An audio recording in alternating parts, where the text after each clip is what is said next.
Tucson International Academy. I am Pastor John McClain here with, it's been a while since I did this. Been a while. My favorite part of the show, here with the superintendent of Tucson International Academy, a former educator with Tucson Unified School District, the author of the book, Making College Come True, 10 Keys to Success, and the newest talk radio show host in this fair city of Tucson, Arizona, on the Making College Come True radio show, and she goes by the name of Dr. Jennifer Herrera. Yay. Crowd goes wild, absolutely. You ready to do this thing? I'm ready. Welcome back. Thank you. You were sorely missed. Oh, well, thank you. Yeah, I know we got at least one contact saying that it wasn't quite the same without you. Really? Yeah. Well, sure. I'm quite honored. Yeah, as you should be. I mean, there is no Making College Come True without Dr. J. So Dr. J's back in the house. Well, thank you. Yeah, Good to be absolutely. here. Thank Yes. you. And now that we got Dr. J back, we can do another amazing show. And today we definitely have an awesome show because we have a candidate for City Council Ward 3 in Lucy Libosha. And then we have Mr. Washington and Mr. You say his name because it's too Mr. smooth. Davila. Mr. Davila. Hey, you actually have to hold your hands a certain way when you say this because it's so smooth. But Yes. we got them in studio today to talk about the awesome things that Tucson International Academy does and their parts in doing that. But first, let's speak with the woman of the hour, Mrs.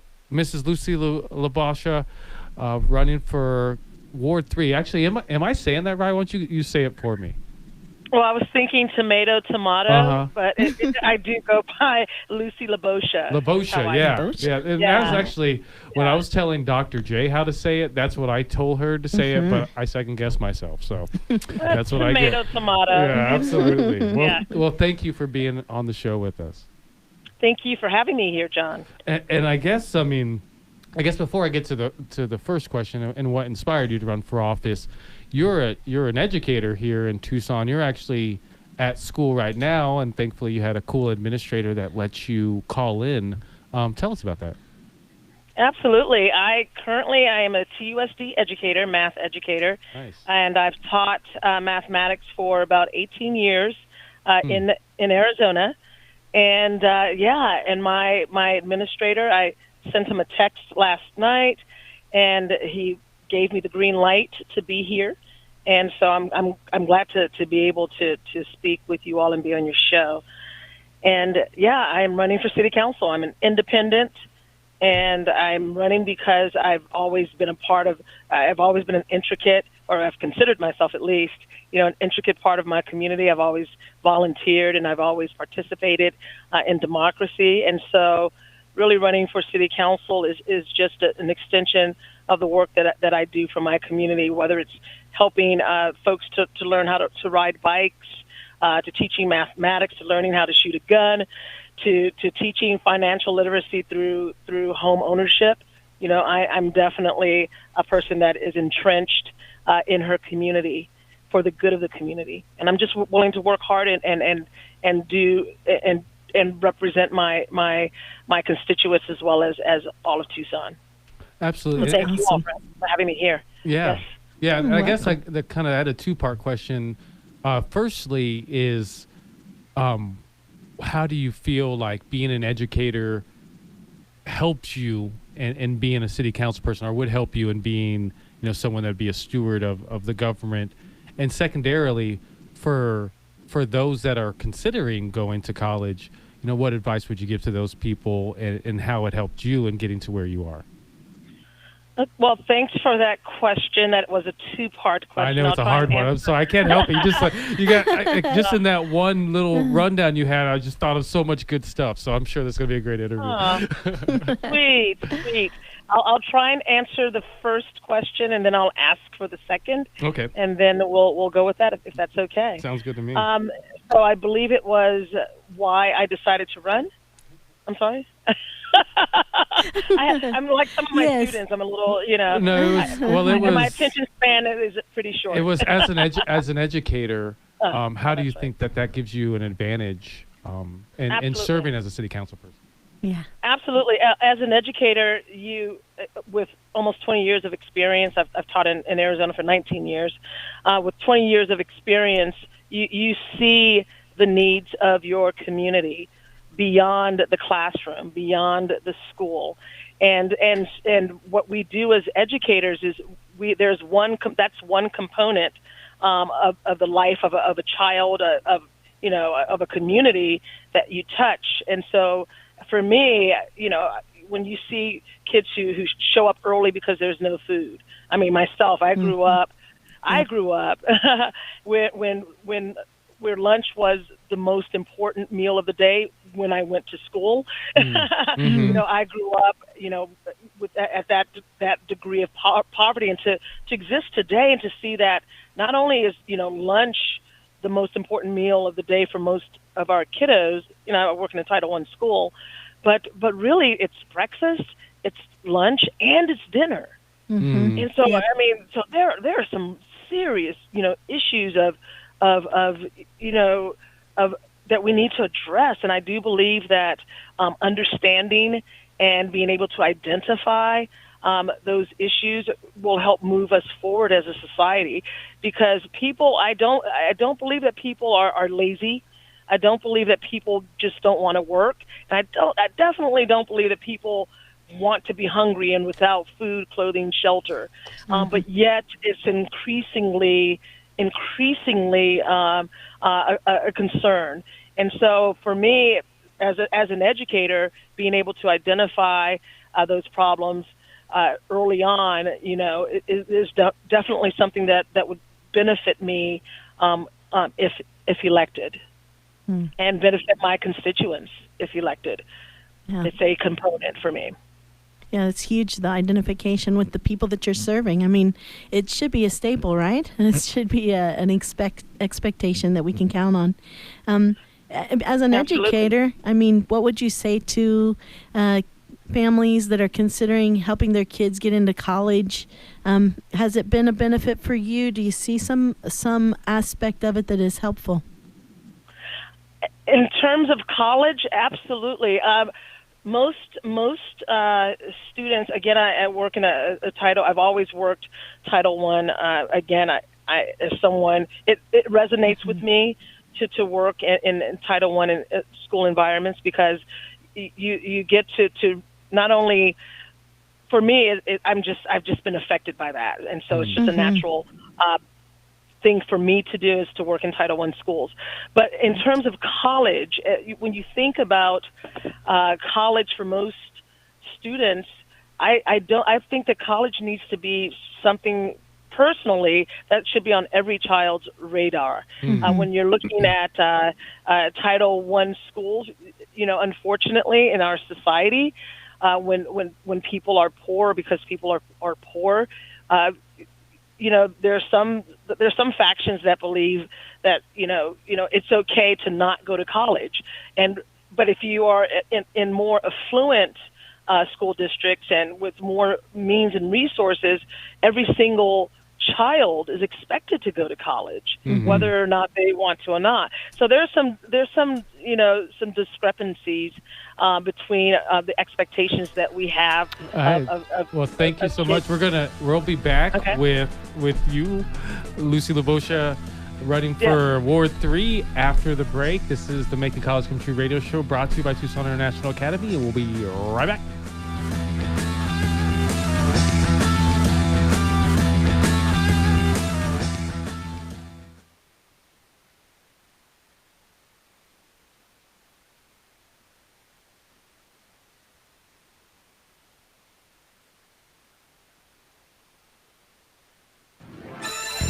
We now return to the Making College Come True radio show, brought to you by Tucson International Academy. And welcome back to the Making College Come True radio show, brought to you by Tucson International Academy. I am Pastor John McClain, here with Dr. Jennifer Herrera, also known as Dr. J in them streets. And she is here in the studio with me and my two sons. That's really awesome. I love you. Yeah. And also, Mr. Washington's here with us. And Yes. have you say a smooth name. I'll get the hands ready. You say it. Mr. Davila. Yes, in studio with us as well. And on the phone, we have candidate for City Council Ward 3, Lucy Libosha. Yes. Yeah, I'm killing the game today. You are. Yeah. You're on. Yeah, let's take it away. Thank you for being here, Lucy, by the way. Thank you all for having me again. You bet. Well, we're excited because, we are educators, and to have an educator that is a potential representative for us is exciting. And so when you think about some of the key issues, what are some of the things you want to tackle with the city should you be elected for Ward 3? Well, definitely changing when I look at the addressing the budget will be an issue. When I look at the roles and responsibilities of a city council member, it's about maintaining a balanced budget for our city. It's about encouraging an emphasis on public service. Being able to conduct ourselves with the highest standards for our city and for the good of the city and for the good of its citizenry, and also being able to address public safety in a productive way. And I definitely I am running as an independent. I don't align myself with any, and I've been an independent for many years. And I am not interested in the being responsible to a party. I am interested in being responsible to the constituents and to the folks of Tucson. And so, I'm ready to roll up my sleeves and address some of the issues that plague our city. Mm-hmm. I'm ready to be creative and out of the box, and That's right on. Yeah. Yeah. What would you say kind of differentiates you from your opponents? Everybody comes from a different perspective and point of view. What do you think makes you unique that people should really know about you as they make the decision to vote? Well, it's really easy. I'm out of the box. People don't expect me. You see an African American woman. You see a person, who I'm not interested in being, like everyone else. I'm a very individual. When that being an independent definitely, it's indicative of who I am. And I'm interested in being able to work with others and be collaborative and learn and grow and really have high expectations of myself before I can have high expectations of others. And I'm going to expect of others, but I definitely am willing to be that example for my community. And I believe that from the very beginnings of my life. I remember when I was a child, I can't remember how old I was. I apologize. Maybe I was about 7 or 8 or 9. I just don't know. But I remember, and I'm from the D.C. area, and I remember, and going back to this whole issue of poverty, and maybe that's a marker that kind of sets me aside. I understand what being poor is, but I also understand what hard work and dedication is, and moving yourself, and pulling, again, rolling up the sleeves, pulling myself up, working with others, empowering others, being empowered, working together.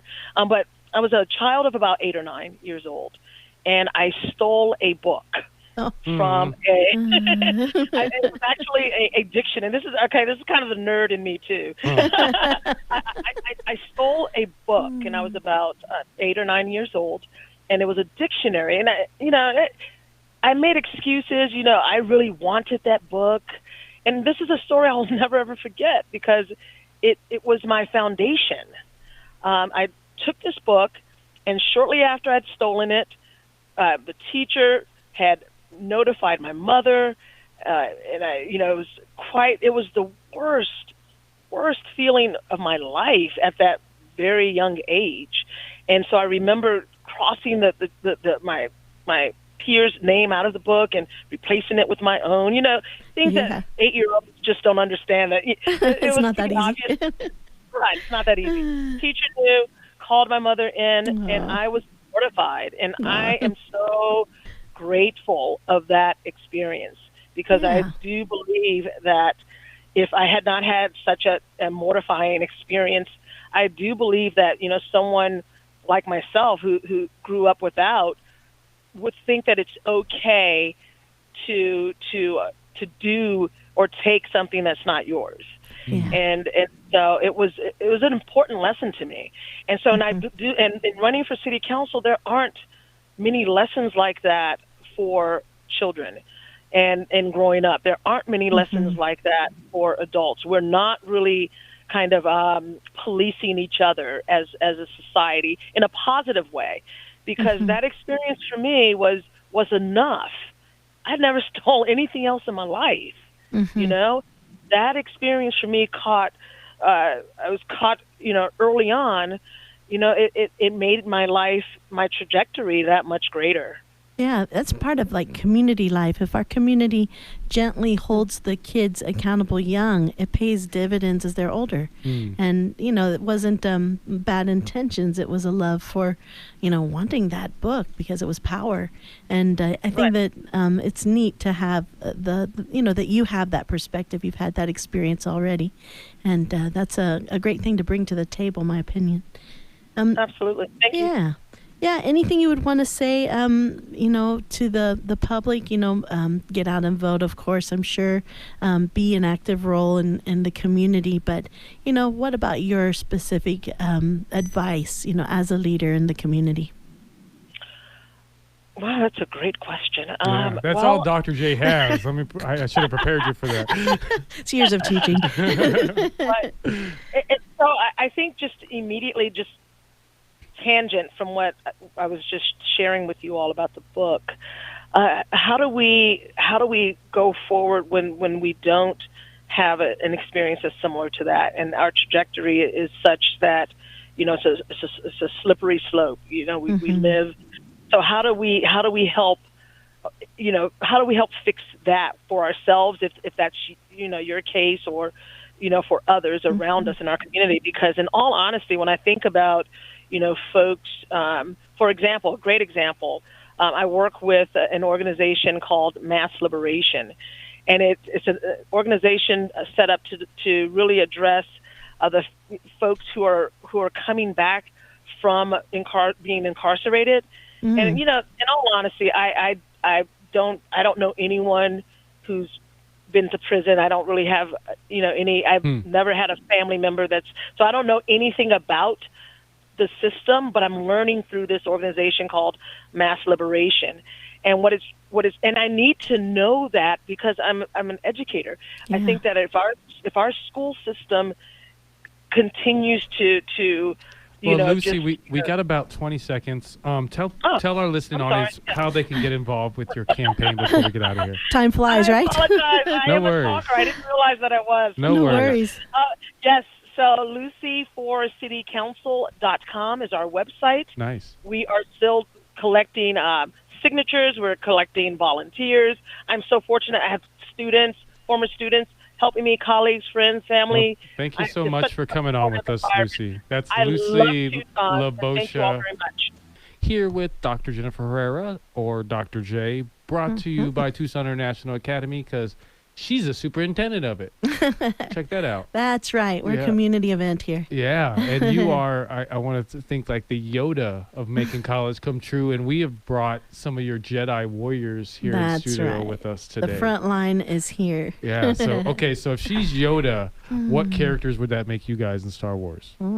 What's I think Chewbacca, the guy with all the hair. Yeah. Or Jar Jar Binks. You're Jar Jar Binks? Okay, cool. Well, good. Well, we're all here. We're here. Well, awesome. Well, we got Mr. Washington and Hands ready. And Mr. Davila. Mr. Davila in studio with us. Thank you guys for joining us. Yeah, me and Dr. J get to do this every week and have fun, but this will be your first time in here for this party, so thank you. Yes. Yeah, thanks for having You us. could, yeah, Yeah, you could talk, thanks for Mr. having Washington. Yes, the Thanks for microphone having can't us. hear you. Not to worry. So I guess we'll start with you, Mr. Washington, and we'll go over to Mr. Davila following, and tell us, what is Tucson International Academy? This is one of my favorite questions to ask. Tucson International Academy, if you could think of a family that Okay. you could select, everybody from your mom to your dad to your siblings, to me, it's like the perfect little family. Hmm. And I say that because of the love that they bring not only to the table for the students, Mm-hmm. but amongst all the faculty as well as the superintendent. Mm-hmm. And I tell you, it's amazing. This is my first teaching job. Mm. I just started like September, October, Huh. Wow. and I am really fortunate to be at TIA. Mm-hmm. I don't think I would have made it this far, especially because of COVID, Mm-hmm. had I not been at TIA. Mm. That's wild. I mean, I guess one second, Mr. Davila, I have to ask about this. Like, what was it? Not only starting teaching during COVID, but the transitioning from, and we haven't mentioned yet, we got an Army veteran in the studios, transitioning from being in an Army and being in the Army to being a teacher. Well, you figure I retired in 2007. Mm. And so last year made it 2020. Mm. So I had 13 years of working as a contractor, Mm-hmm. still for the military. Mm. But I would say the transition for me was pretty easy Mm-hmm. because I only wanted to be a school teacher since the day I graduated high school. Mm. Wow. And so when I told my sister that I was a school teacher, Mm-hmm. she said, that boy is still knocking off stuff on his bucket list. That's right. Nice. That's awesome. I Nice. love that. That's beautiful. That's a beautiful little story. Yeah. Yeah. And when we met Mr. Washington, he was a long-term substitute. And I just remember overhearing him talk to another teacher, and he just said, this is my home. This is where I'm going to be. Mm. I'm going to be a part of this team. And I thought, well, we better hire him. That sounds right. The heart was Yeah. definitely right, and it was an easy fit. I mean, it Yeah. is true. It's just Yeah. community. Mm-hmm. And the way Mr. Washington was welcomed in, and he even served in 2 different schools out of our 4, Mm-hmm. and everyone loved him. So Mm. it's a neat thing to see that exists. Yeah, And yeah. also, we're honored that we got to be the school you did your first teaching at, I know. In the middle of COVID, just jumping Yeah. right in. and you didn't quit. I love But, that. and even though I'm not surprised, because like Mm. that COVID had the same effect on me, where I was just like, I looked at my bucket list, or even like pulled it out of the chest and dusted it off, and remembered that I even had a bucket list, and then I just started crossing stuff off. And for me, it was like going to Hawaii, which I got to make Dr. J jealous. Yes, I was very Oh. jealous. That's Yeah, sweet. and I wrote a book. Actually, this is my book right here. Mhm. And there's just kind of this show. Actually, both these shows, Yes. kind of were inspired from, COVID making me pull out that bucket list and brushing it off. So I'm glad you mentioned that, just to remind people: one, find your bucket list, make a bucket list, and start crossing off things on your bucket list, because it's not as hard as you think. I mean, as amazing and miraculous as it is, after I'm not going to age you, after so many years, you finally became a teacher, but it's just a process. Mm-hmm. It's just going through the process. It's not anything special. So I'll back it up a couple feet, and we'll ask Mr. Davila. Let's just say I've never heard of Tucson International Academy before. Explain it to me. What is it? Yeah, what I was thinking about is it just gives that upward trajectory from the students to the teachers to the staff. Everyone is given an opportunity to move up, Mm. and that's something you don't find very often if you've ever struggled. Mm-hmm. You stay in that same job and you stay on that same flat line. Mm-hmm. Here, with just an opportunity like today to sit and talk with someone, or when you got Coach Andres coming in, or we were chatting earlier about Mr. Fabricius, so some other leaders, and just everyone's on an upward trajectory, a steady, Mhm. like you say, process or climb, and Mm-hmm. yes, sir, we're talking trajectory. So. Yeah. Absolutely. Mm-hmm. Well, also with Mr. Damila, he brings to us like a whole program, of course, of math, but he also is into recycling and helps the kids like actually do something about issues in the community, which is, I would say, something TIA strives to be. We want to be like doers, not just talk about it, not complainers, not revolters. We want to just change it. And so, just by bringing in the right, the blue trash cans and getting that going on a system, that's something he did in a very short time. Yeah, and we heard Mr. Washington's story of how you found TIA. How did you find TIA? I actually went and interviewed with Principal Montemayor probably like 3 or 4 years ago, and I didn't have all of the certifications and requirements in line. So he was sure to say, well, basically, here's what you need to do. And after that discussion, I went and followed XYZ. And then in about 2 to 3 years, I just earned my certification. And so now I'm a certified teacher with them. Nice. Yeah. That's and when he beautiful. came back and interviewed a second time, Mr. Montemayor said, hey, he's back. We go, oh, well, shoot, we got to have him. So it was just kind of neat that somebody actually took the advice, acted upon it, which was college. Going back, we teachers have to be the role model for the importance of having the credentials. And sometimes we want a shortcut, but sometimes there's not one. So like the fact that you did the couple of years that you needed to do to get what you needed, oh, how can we not honor that? That was wonderful. And what a role model and example that is. Yeah. It's amazing. And we'll talk about it more once we get back from the break. But like certainly this school seems like it's a special place, kind of like ensuring kids find their way into college. So I certainly look forward to us talking about that more. We're going to go ahead and thank those amazing people that make this show possible. And we'll be back right after this break. This is the Making College Come True radio show brought to you by Tucson International Academy. If you have a child K through 12 and you're looking to get them into college, Tucson International Academy is the one you want. Go to TucsonInternationalAcademy.com for more information. 100% acceptance rate into college, people. Yes, sir. Listen up. I am Pastor John McClain here with Dr. Jennifer Herrera, the superintendent of Tucson International Academy, and also the Yoda of Making College Come True. Absolutely. Yay. Good to be here. And then we have in studio the Chewbacca of Making College Come True, Mr. Washington, and then the Jar Jar Banks of Making College Come True, and Mr. Davila. That's right. Absolutely. Right and on. We were talking about it a little bit during break, but tell us, Mr. Washington, about the ASVAB and the value you think that has for someone that's thinking of going to college, someone freshly into the military, just pretty much just a young person looking to find their way in the world. Well, the ASVAB is probably about a 3-hour-long test. And most kids, they get burned out probably at 30 minutes to an hour. But the value that they don't know unless you tell it to them and constantly reiterate it is how valuable the ASVAB is for a roadmap for your future. Now, I'm not saying just because you take the ASVAB, you're going into the military. It tells you what you're good in. You might be good at a postal service because you can put numbers together and you can recall them. You might be good doing hands-on, whether it be like pipe fitting, welding, what have you, and this will be brought out.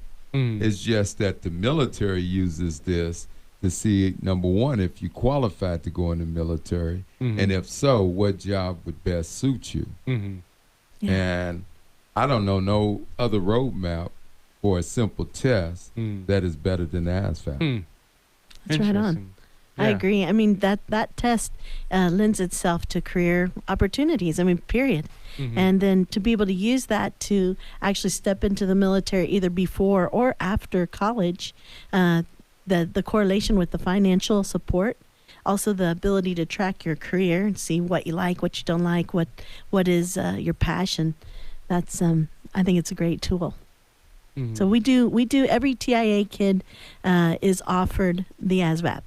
high schooler. So we highly recommend it. We don't force them to take it, but like you said, the value is incredible. And then you had a question for Mr. Davila. Yeah, his is about Chinese New Year, right? Okay, yeah. Yeah, something you wanted to share about Chinese. We do teach Mandarin Chinese at our schools. Some people have a knack for languages. I bet that would come up on the ASVAB. Yes. And some people just have an appreciation for the differences in our world. And as we try to make this a peaceful place, teaching Chinese, which 1/3 of the world speaks Mandarin Chinese. So when you think about that, you're thinking it's good to know a little, right? But Mr. Davila, what would you say you've observed about the Chinese program, and what do you like about it? Just at the University of Arizona, I was able to take some courses in East Asian studies, and kind of like the statistic Dr. J just gave, it really opened my mind to how many Chinese people there are in the world. And then, of course, here in Tucson, I was really interested to learn about how many are here in Tucson because of the university. How many? I've just learned that there's a lot of different communities or niches, and I've even seen them. And learning from the Chinese, it really is all about respect. And so that was something that just really resonated with me. And then moving forward, our show is pretty incredible. The kids, again, they love that respect, and then they do love performing. So they get up and sing a song, and everyone's dressed real nice. And yes, sir, as they've got their costumes, and it was just a great festival.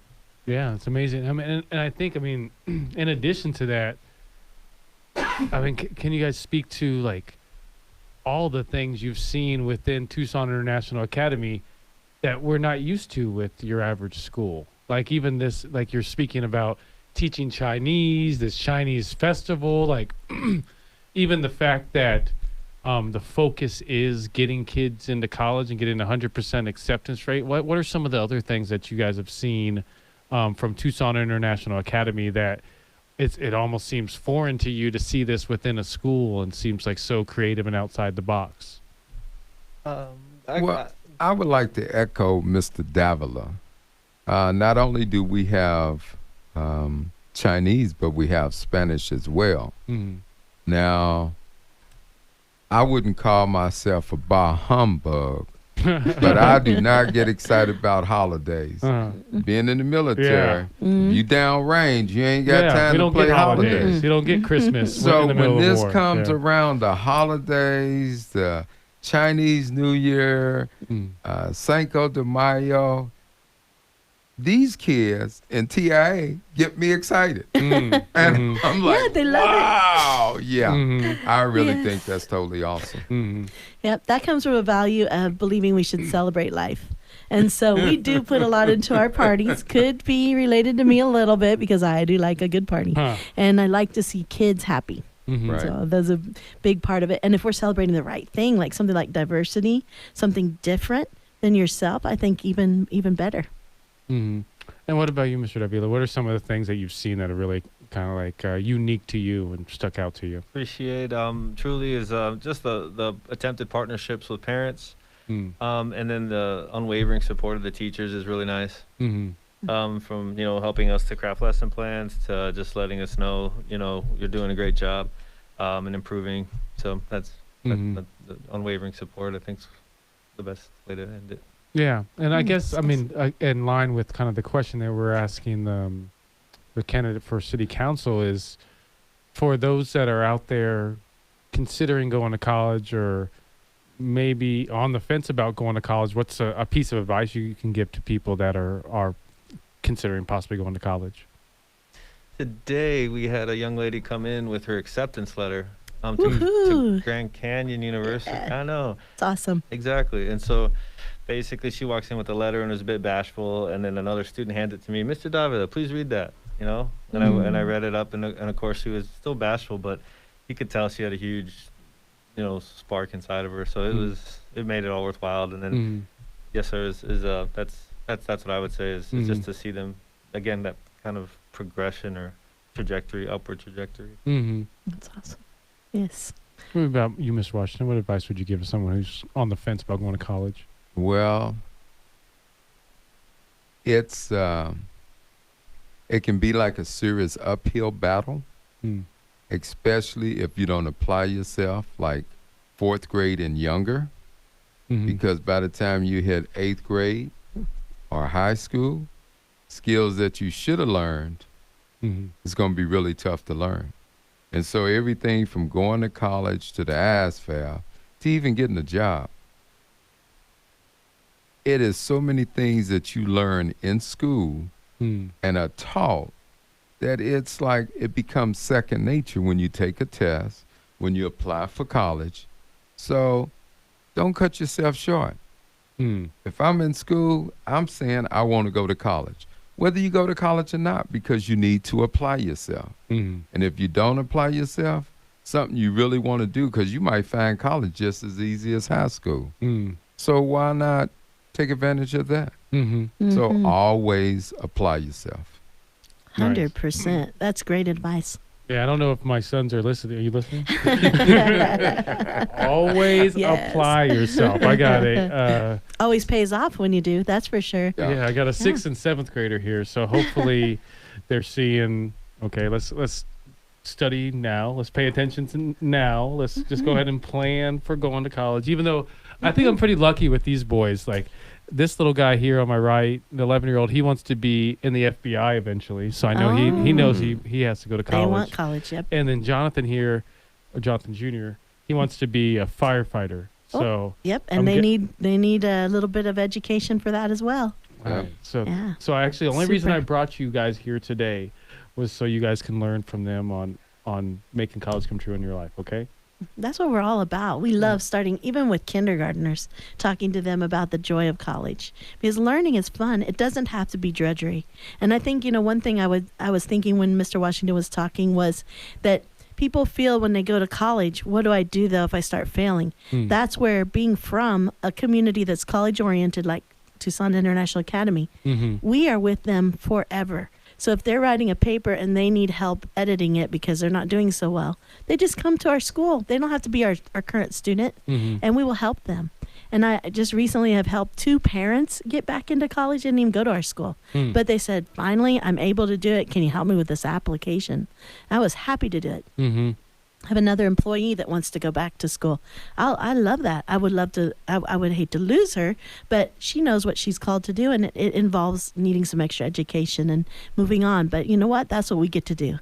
Process people, give them the opportunity, support them through their choices, and it's kind of a big victory for everybody. We win because we help someone find their passion and to get them to be able to step into that role for the majority of their life. And they win because they're not going to be stuck in some dead-end job that they hate and dread and end up not having the life that they always dreamed of.